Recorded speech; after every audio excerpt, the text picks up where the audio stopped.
নমস্কাৰ জবৰ নতুন ভিডিও এটা স্বাগতম জনালো আজি লেটেষ্ট ভ্যাকেন্সি বিলাকৰ ডিটেইলছ দেখুৱাই যাম ভিডিওটো সম্পূৰ্ণ চাব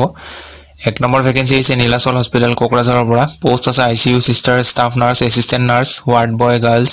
ফাৰ্মাসিষ্ট এম্বুলেন্স ড্ৰাইভাৰ আৰু কেশিয়াৰ ইয়াত ডাইৰেক্ট ওয়াক ইন ইন্টাৰভিউত যাব লাগিব 16 নৱেম্বৰ ৰিপৰ্টিং টাইম দিয়া আছে 6 AM to 10 AM আৰু আপোনালোকৰ যিসকল ক্যান্ডিডেট এলিজিবল হয় মানে এপ্লাই কৰিব বিচাৰে তেওঁলোকে এই কন্টাক্ট নম্বৰটো এবাৰ কন্টাক্ট কৰি ল'ব যোৱাৰ আগত 2 number vacancy to DAV higher secondary school post আছে Sanskrit গ্ৰেজুৱেটছ preferably having BA degree to teach in English medium address দিয়া আছে doctor B Barua road opposite Nehru stadium Ulubari Guwahati phone number দিয়া আছে এই ফোন নম্বৰটোত কন্টাক্ট কৰি ল'ব আৰু ইয়াৰে ইন্টাৰভিউ হ'ব আপোনালোকৰ 9 নৱেম্বৰ সানডে 12:30 PM ৰ পৰা ষ্টাৰ্ট হ'ব আৰু আপোনালোকৰ যিবোৰ অৰিজিনাল ডকুমেন্টছ আছে সেইবোৰ লগত লৈ যাব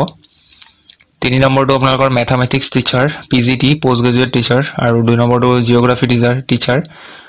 ইয়াত ফ্ৰেছাৰ সকল এপ্লাই কৰিব পাৰিব আৰু আপোনালোকে এপ্লাই কৰিবৰ কাৰণে ইয়াতে কন্টাক্ট নম্বৰ দিয়া আছে ইয়াতে বায়োডাটাখন সেন্ড কৰি দিব 4 নম্বৰ ভ্যাকেন্সিটো হৈছে recovery executive accountant data entry system supervisor telecaller electrician আৰু ৰিসেপশনিষ্ট ইয়াত যেটো কন্টাক্ট নম্বৰ দিয়া আছে ইয়াতে এবাৰ কন্টাক্ট কৰি চাব আৰু যদি কন্টাক্ট কৰাৰ সময়ত যদি ইয়াতে কোনো ধৰণৰ এপ্লিকেশন ফিজ বিচাৰে এপ্লাই কৰাৰ নামত তেতিয়াহলে ইয়াতে এপ্লাই কৰিব নালাগে কাৰণ জব বিলাক বহুত বেলেগ বেলেগ সোৰ্সৰ পৰা কালেক্ট কৰা হয় গতিকে ইয়াতে থাৰ্ড পাৰ্টি থাকিব পাৰে কিছুমান গতিকে ফিজ বিচাৰিলে নিদিলে হল 5 নম্বৰ ভ্যাকেন্সি আছে মেকানিক্যাল ইঞ্জিনিয়াৰ জেই বা বি কৰা হ'ব লাগিব মেলৰ কাৰণে 2 নম্বৰটো হৈছে HR manager BBA MBA graduate ফিমেলৰ কাৰণে 3 নম্বৰটো ষ্ট'ৰ ইনচাৰ্জ মেলৰ কাৰণে লোকেশন হ'ব গুৱাহাটী লখৰা WhatsAppত CV খন সেন্ড কৰি দিব 7 নম্বৰটো residence at zoo road Guwahati driver vacancy এই নম্বৰটোত যোগাযোগ কৰিব কোনোবাই যদি ড্ৰাইভাৰত এপ্লাই কৰিব বিচাৰে 8 নম্বৰটো হৈছে computer operator vacancy duty timing আপোনালোকৰ 4টা বজাৰ পৰা 7:30 বজালৈকে হ'ব ইভিনিং টাইমত লোকেশন হ'ব গুৱাহাটী নেপালী মন্দিৰ পল্টন বজাৰ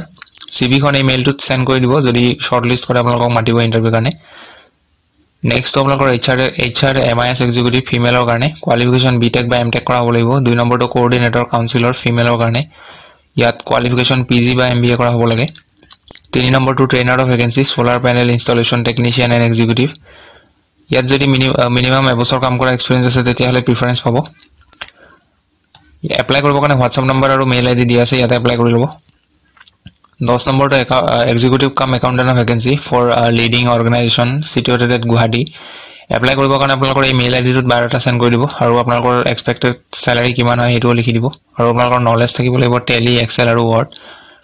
ইয়াত এপ্লাই কৰিবৰ কাৰণে বিকম পাস কৰা হলে আপোনালোকে এপ্লাই কৰিব পাৰে সো এটো আছিল হেকৰ ভ্যাকেন্সি ভিডিওটো ভাল পালে লাইক কৰি দিব লগ পাম পুনৰ এটা নতুন ভিডিওত আজিলৈ আহো ধন্যবাদ